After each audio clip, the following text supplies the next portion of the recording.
Hello दोस्तों, स्वागत है आपका मेरे चैनल मैजिकल आयुर्वेदा में। तो आज हम यज्ञ के क्या लाभ होते हैं इसके बारे में जानते हैं।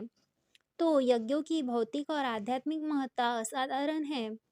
भौतिक या आध्यात्मिक जिस क्षेत्र पर भी दृष्टि डाले उसी में यज्ञ की महत्वपूर्ण उपयोगिता दृष्टिगोचर होती है। वेद में ज्ञान, कर्म, उपासना यह तीनों विषय आते हैं।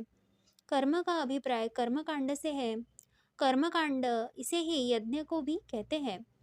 वेदों का एक लगभग एक तिहाई मंत्र का भाग यज्ञों से संबंधित होता है। यो तो सभी वेद मंत्र ऐसे हैं जिनकी शक्ति को प्रस्फुरित करने के लिए उनका उच्चारण करते हुए यज्ञ करने की आवश्यकता होती है। मनुष्य शरीर से निरंतर निकलने रहने वाली गंदगी के कारण जो वायुमंडल दूषित होता रहता है, उसकी शुद्धि यज्ञ की सुगंध से होती है।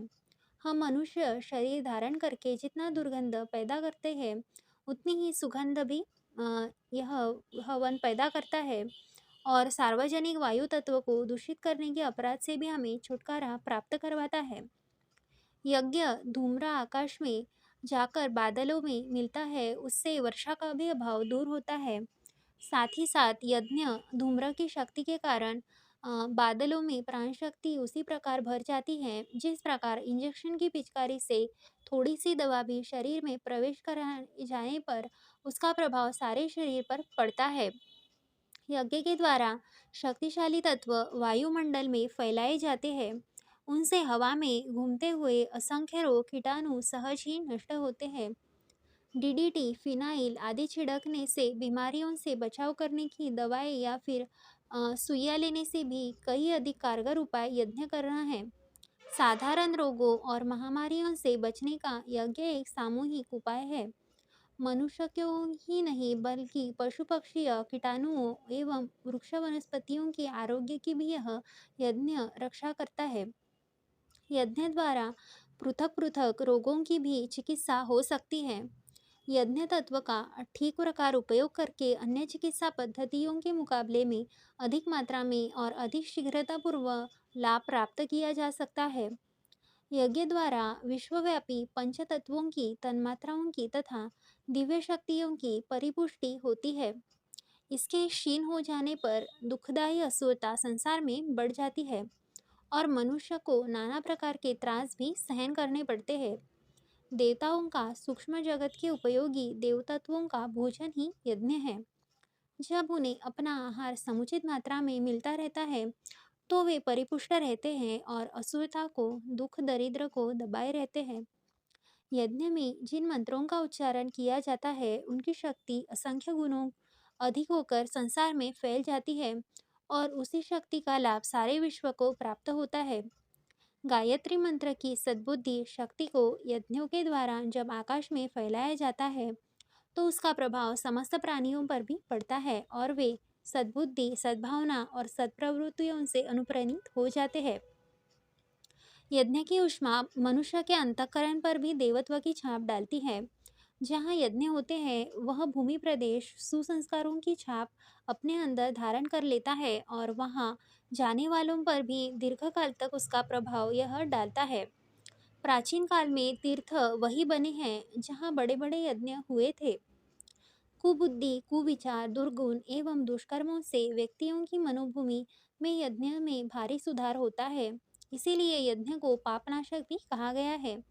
यज्ञीय प्रभाव से सुसंस्कृत हुई विवेकपूर्ण मनोभूमि का प्रतिफल जीवन के प्रत्येक क्षण को स्वर्गीय आनंद से भी भर देता है।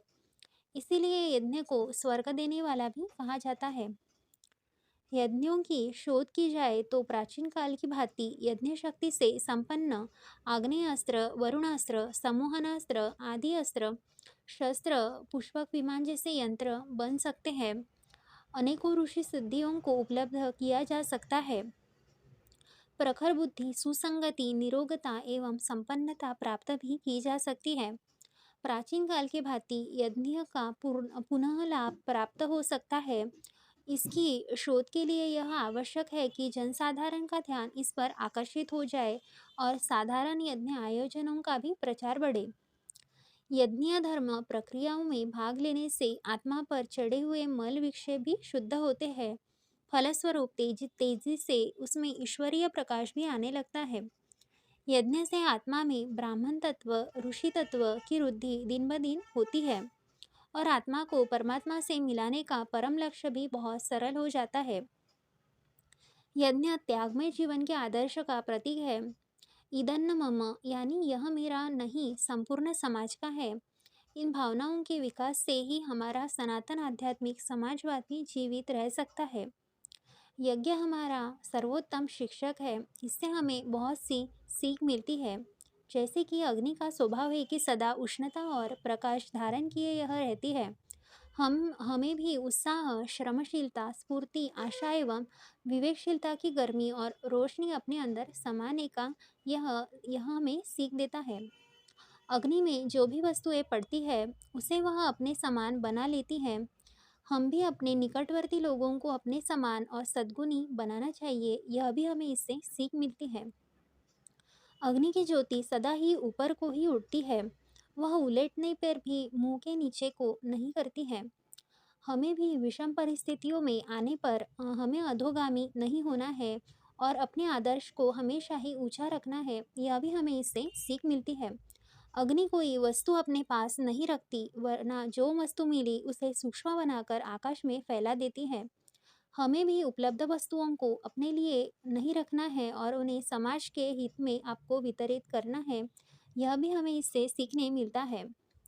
अग्नि को ही यह शरीर भेंट किया जाने वाला है, इसीलिए चिता का हमें सदा स्मरण रखना है, मृत्यु को सामने देखना है और सत्कर्मों में अपना शीघ्रता और दुष्कर्मों से आपको बचने में आपको तत्पर रहना है।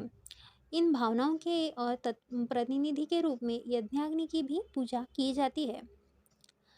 अपनी थोड़ी सी वस्तु को सूक्ष्म वायु रूप बनाकर उन्हें समस्त जड़ चेतन प्राणियों को बिना किसी अपने पराये मित्र शत्रु का भेद किए सांस द्वारा इस प्रकार गुप्त दान के रूप में खिला देना ही उन्हें पता न चले दानी कि हमें यह किसने खिलाया है। यह सचमुच ही यह एक श्रेष्ठ ब्रह्म भोज का पुण्य प्राप्त करना है।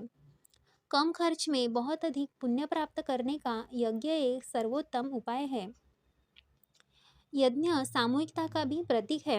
अन्य उपासनाएं या धर्म प्रक्रियाएं ऐसी है जो अकेला या व्यक्ति भी कर सकता है, पर यज्ञ ऐसा कार्य है जिसमें अधिक जनता के सहयोग की जरूरत होती है। होली आदि बड़े यज्ञ तो सदा सामूहिक ही होते हैं। यज्ञ आयोजनों में सामूहिकता, सहकारिता और एकता की भावनाएं भी विकसित होती है।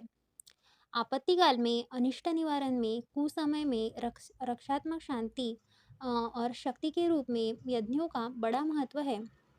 वर्तमान काल में एटम जो अणुयुद्ध होता है, इसमें भी इससे बहुत लाभ मिलता है और इसे टालने का भी प्रयास होता है।